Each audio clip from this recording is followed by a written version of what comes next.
اور پھر 4 باتوں کا اعلان کرتے ہیں۔ پہلی بات یہ کہ جنت میں کوئی ایسا شخص نہیں جائے گا جو دین اسلام کو قبول کرنے سے انکار کرے۔ دوسرا یہ اعلان کر دیں کہ اس سال کے بعد کوئی مشرک حج کے لیے نہیں آئے گا۔ نمبر 3، بیت اللہ کے گرد برہنہ طواف کرنا منع ہے۔ وہ کرتے تھے مشرکین، کپڑوں کے بغیر طواف کیا کرتے تھے۔ چوتھی بات، جن لوگوں کے ساتھ حضور صلی اللہ علیہ وسلم کا معاہدہ باقی ہے، یعنی جنہوں نے معاہدے نہیں توڑے، ان کے ساتھ مدت معاہدہ تک وفا کی جائے۔ حضور صلی اللہ علیہ وسلم کی اس ہدایت کے مطابق حضرت علی نے یہ اعلان جا کے حج کے دن 10 ذی الحجہ کو کر دیا۔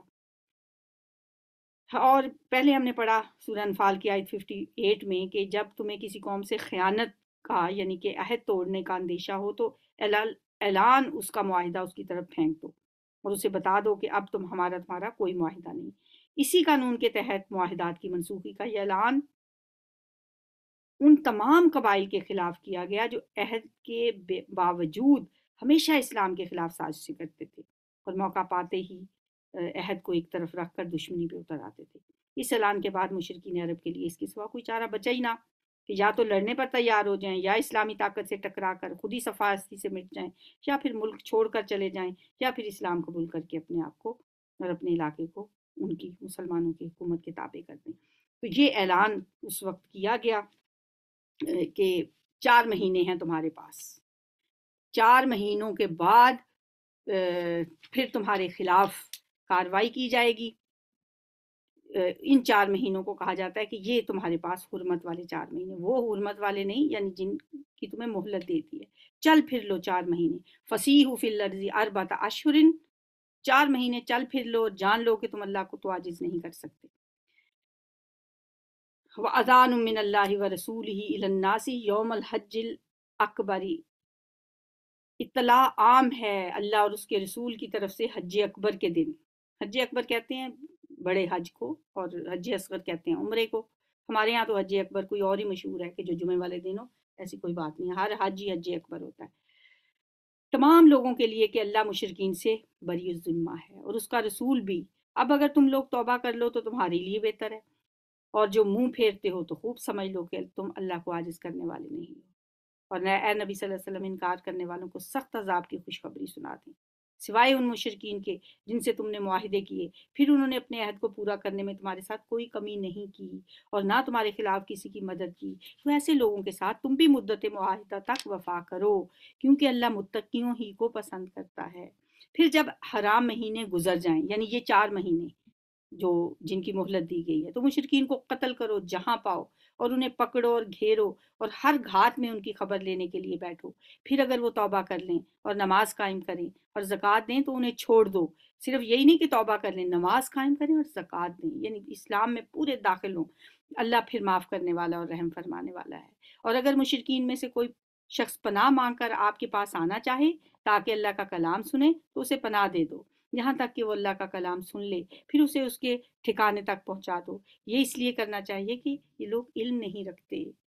رکوع نمبر 8، ان مشرکین کے لیے اور اس کے رسول کے نزدیک کوئی عہد آخر کیسے ہو سکتا ہے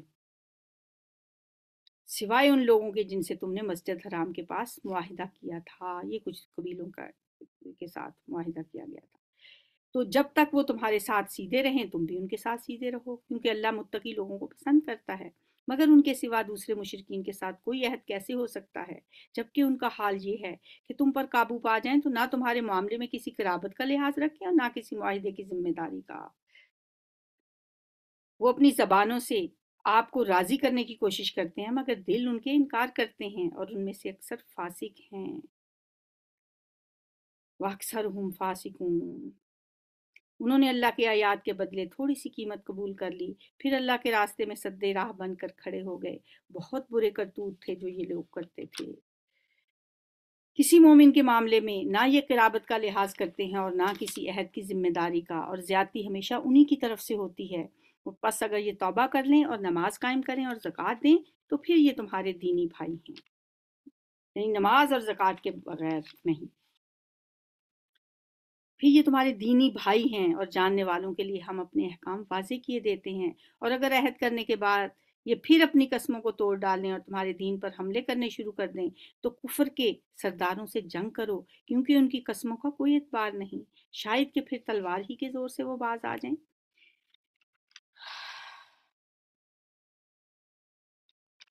اور یہاں پہ عہد کرنے اور قسمیں کھانے سے مراد ہے مسلمان ہونے کا عہد کرنا اور اسلام کی وفاداری کی قسمیں کھانا۔ کیا تم نہ لڑو گے ایسے لوگوں سے جو اپنے عہد توڑتے ہیں اور جنہوں نے رسول کو ملک سے نکال دینے کا ارادہ کیا تھا، اور زیادتی کی ابتدا کرنے والے وہی تھے؟ کیا تم ان سے ڈرتے ہو؟ اگر تم مومن ہو تو اللہ اس کا زیادہ حقدار ہے کہ اس سے ڈرو۔ ان سے لڑو، اللہ تمہارے ہاتھوں سے ان کو سزا دلوائے گا اور انہیں ذلیل کرے گا اور ان کے مقابلے میں تمہاری مدد کرے گا اور بہت سے مومنوں کے دل ٹھنڈے کرے گا اور ان کے دلوں کی جلن مٹا دے گا اور جسے چاہے گا توبہ کی توفیق بھی دے گا۔ اب یہ جو بات ہے نا کہ اللہ جسے چاہے گا توبہ کی توفیق بھی دے گا، یہ اس لیے کہ مسلمان ڈر رہے تھے کہ یہ اعلان ہوتے ہی تمام طرف سے عرب میں آگ بھڑک اٹھے گی اور ہمیں ایک بڑی خون ریز جنگ سے کا سامنا کرنا پڑے گا۔ اللہ نے ان آیات میں اطمینان دلایا کہ تمہارا یہ اندیشہ غلط ہے، نتیجہ اس کے برعکس ہوگا۔ اللہ سب کچھ جاننے والا اور دانا ہے۔ کیا تم لوگوں نے یہ سمجھ رکھا ہے کہ یوں ہی چھوڑ دیے جاؤ گے؟ حالانکہ ابھی اللہ نے یہ تو دیکھا ہی نہیں کہ تم میں سے کون وہ لوگ ہیں جنہوں نے اس کی راہ میں جاں فشانی کی اور اللہ اور رسول اور مومنین کے سوا اللہ کسی کو جگری دوست، اور انہوں نے اللہ اور اس کے مقابلے میں رسول صلی اللہ علیہ وآلہ وسلم اللہ من دون اللہ ولا رسول ہی ولا المؤمنین ولیجا، اور مومنین کے سوا کسی کو جگری دوست نہ بنایا۔ جو کچھ تم کرتے ہو اللہ اس سے باخبر ہے، واللہ خبیر بما تعملون۔ 8 رکوع ہوئے ہیں جی، میرا خیال ہے آج کے لیے اتنا ہی کافی ہے۔ سبحانک اللہم و بحمدک نشہد ان لا الہ الا انت نستغفرک و نتوب الیک۔ السلام علیکم ورحمۃ اللہ۔